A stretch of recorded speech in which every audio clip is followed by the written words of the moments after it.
Para sa mga taong judgmental, bago ka manghusga ng ibang tao, tingnan mo muna ang sarili mo. Ano bang kulang sa'yo? Ang dali magturo pero ang tanong, perpekto ka ba? Lahat naman tayo nagkakamali. Isa ka na doon. Bahagi yan ng pagkatao mo.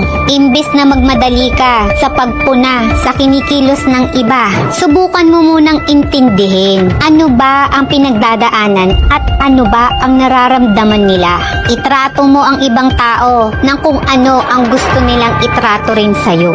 Lahat ng bibitawan mong salita laban sa ibang tao ay doble ng balik sa pagkatao mo. Tandaan mo, ang panghuhusga ay madalas na nagsasabi ng higit pa tungkol sa taong nanghuhusga kaysa sa taong hinuhusgahan niya. Kaya bago ka pumuna, manalamin ka muna at tanungin mo ang sarili mo. Perpekto ka ba talaga? Bago mo husgahan ng isang tao, mag-isip-isip ka muna. Stop judging others. Look inside yourself and improve.